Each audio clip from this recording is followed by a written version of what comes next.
Friday on NFL Network, the original series NFL 100 All-Time Team, Rich Eisen, Bill Belichick, and Chris Collinsworth reveal the greatest tight ends and offensive linemen in all of NFL history. Do not miss the NFL 100 All-Time Team Friday at 8 p.m. Eastern on NFL Network.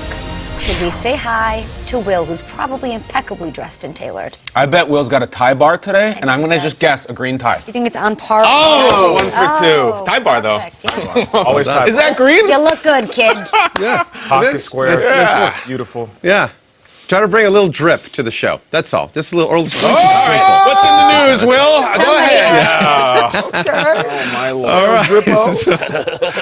Drippo.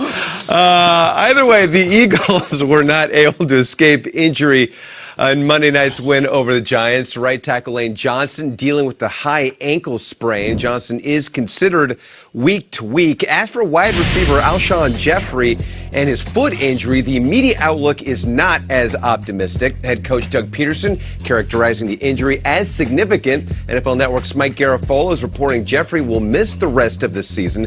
And according to Mike, Jeffrey felt something pop. The Eagles continue to gather opinions on the next steps. As we wait more on Jeffrey, we know where Lions receiver Marvin Jones is heading, injured reserve. Jones suffering an ankle injury in the loss to the Vikings. He did manage to finish the game. Jones leading the team in catches and is tied for second in the league in receiving touchdowns, trailing only teammate Kenny Golladay. Ravens quarterback Lamar Jackson listed as limited with a quad injury the past 2 practices, but there's no reason to freak out here. He'll be out there Thursday night against the Jets. Jackson explains how exactly he suffered the injury in Sunday's win over the Bills, and no, it's not what you think. Throwing the ball, not running it. Yeah, I got hit on the throw, but I'm pretty good though. I'm good. Was it on the Hurst touchdown? Hurst touchdown. Yep, on the Hayden, the 61-yarder. He was flying too, and I was just celebrating, but I was like, I'm kind of sore, but I'm good now. So. Jackson, by the way, has a higher passer rating than the average QB to win the MVP award since 2000. Jackson is 109.2, the average QB 107.7. So Lamar Jackson saying, hey, it's not running, it's passing. So he gets it. The Ravens just get it. You ain't lying about You're that. right. It's all coming up, Ravens, and it has been for 6 months, I feel. Appreciate you, Will. Thank We'll you, check Will. in with you a little bit later for some more headlines back here at the old breakfast table. Time for some Would You Rather. You know the game. Would you rather this? Would you rather that? And why? Let's stick with those Ravens and the Patriots. They're currently number 1 and number 2 seeds in the AFC. So if you're an AFC team looking to get to the ship, would you rather play in Baltimore or in New England for a playoff game? I'd rather play in New England. And I know for those sitting in Foxborough saying, hey, are you crazy? This is New England. It goes down here. Do you understand our record when we get into the playoffs? It's different this year. And I don't want to be on whatever the document. Hey, you're already on it. You're right. I'm already Been on it since week 1. all I know is the Baltimore fans are all the way locked in, and I haven't heard them boo all year. I feel like the Patriots fans, they're a little uneasy about the flow of this team, more specifically the flow of this offense. So it might be easier not to turn their fans against their team. Patriots fans won't do that. They're too loyal. But it might be easier to quiet the Patriots fans if your offense is rolling and their offense is stagnant. They were so loud against the Chiefs, so I'll give them that. I've gotten to be at both cities and both stadiums for 2 epic, huge playoff atmosphere games, but I got to give it to the Raven Trigs. It's like it's a Super Bowl every week. Yeah, that M&T Bank is rocking, and it will be in the playoffs, and yet the history shows me that 9 times in a row the Patriots have hosted a playoff game, and they've beaten the team that's been on the other side of the field. I love the Ravens. I love that home crowd. I love what they're going to do in neutral field. I would probably take Baltimore. And in Baltimore, I would take Baltimore, but if you're telling me I could choose to take a path down the Excella to Baltimore or up to Providence, I am going nowhere near New England. Give me the Ravens. I'll roll the dice with a guy who's never won a playoff game versus Tom Brady and Belichick. No, thank you. It's funny, I don't want to go to New England either. That 20-3 at home under Belichick, and weird things happen in the playoffs in New England. I mean, there's tuck rule stuff. There's all kinds of Ernie Adams concoctions. Remember when they played Baltimore and there was reporting eligible and it was all perfectly legal, but it gets funky in New England is all I'm saying. I know objectively Baltimore's a better team. I would rather go to Baltimore than New England anytime. 20-3. What do you think at GMFB? Moving on with Would You Rather. If you're an NFL defense, where we stand here in Week 15.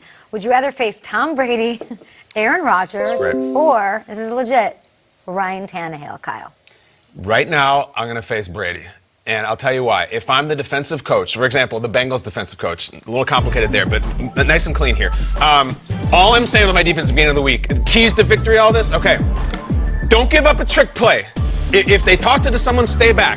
And don't interfere. If you throw it deep, let them try to catch it. They'll probably drop it. Don't interfere. No trick plays. We can stop this team because that's all they have going for them. It's pretty clean. I'll take Brady. I'll take it a step further. I'll smother the wide receivers of the Patriots, and I'll make sure the passing windows are really tight. Occasionally, I will blitz Brady because he doesn't have the mobility to escape the pocket. When it comes to Aaron Rodgers, he scares you. You don't let him beat you with his arm. You keep him in the pocket, and you try to suffocate the run game. I don't know what you can stop when it comes to Tannehill. This is a great time. I love this. What a time to be alive. I'll take Brady. I will take Rodgers. I am not facing Ryan Tannehill because the wide receivers are making plays. A.J. Brown looks like a Pro Bowler. Corey Davis will make plays for him. They have a host of tight ends that will beat you up and catch out of the backfield. But what is it about Ryan Tannehill that is so scary? What because he has a guy behind him that is playing like the best running back in football, and that is Derrick Henry. And on top of that, Ryan Tannehill is not turning the ball over.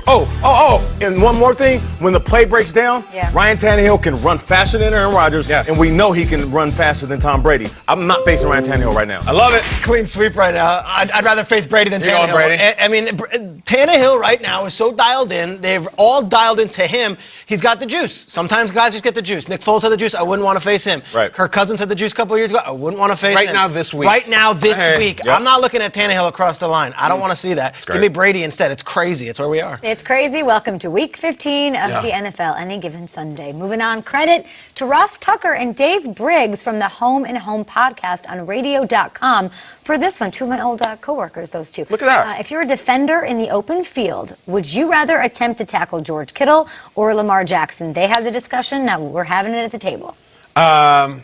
I think if I got trucked by Kittle, I would never hear the end of it. I think if I tried to tackle Lamar, I would never walk again. I think there'd be massive soft tissue damage. Also, I think it's kind of an honor to be trucked by Kittle. I got stomped into the ground by George Kittle, and all I got was this lousy T-shirt. And I think I could get Kittle down better. I really do because I'll do the Jeff Van Gundy, and I'll just hold on to his leg, and after 30 yards, he would finally go down. I literally don't think I could touch Lamar physically. I can touch Kittle. I'll find a way eventually. So I'll go 85, despite this video right here. Yeah, Kittle is harder to tackle. We know that. But I feel you. You're either going to have to grab his face mask. We'll get the flag, but I stopped him from running me over. Or I'm just going to chop him down. I'm going to stick my shoulder pad right to his hip or his knee, and not to injure him, but to take him down. It's the easiest way. You can't tackle him up top. You'll get embarrassed.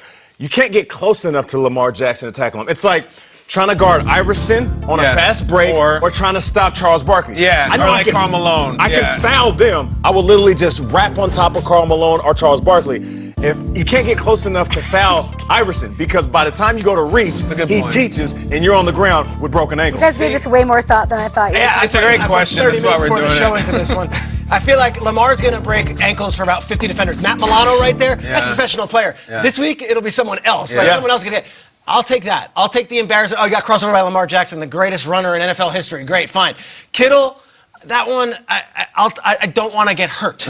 Kittle is going to take his fist and throw it down my throat and throw me to the ground. That really hurts in the moment and afterward. Get beat up. I'm going to get beat up. So give me Lamar. I'll be embarrassed. You can have my Achilles. I mean, whatever. Want to change your answer? Well, I think Kittle. Compelling arguments.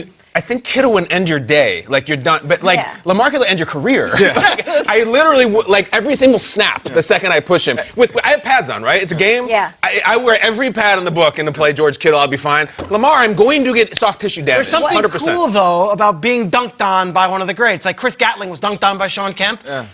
That's cool. You're one of the guys. Take that. So what's less embarrassing? Is it less embarrassing to be crossed over, or less embarrassing to be holding the legs of a giant man dragging you across the field? I think the less embarrassing is to be crossed over. I think the giant leg thing I don't know. I wouldn't even try. I wouldn't even know where to go with Kittle. What do I do? Yeah, it's tough. I'm not trying to be Tyronn Lue on the ground, but I think that's the worst of it. It's Iverson crossing over. It's nice that Lamar seems like a nice guy though. He doesn't step over you. He's kind of friendly. Kittle is like a jerk out there. You know what I mean? mean? Like, Lamar's nice. Do you guys want to ask Twitter in like a poll question? Yeah, let's do it. Can we Let's do do that? that. Let's Social do it. media, boom, at GMFB for that one. We'll be back with more headlines here on a Tuesday. There'll be meetings going on down in Texas. We'll get you all of the latest, of course. And this Falcons rookie took his first catch all the way to the house. He's going to make his first appearance on The Long Show. Get the Long Show says you're saying his name. hips ready, everybody. And which team needs to pull out all the stops this weekend? That team?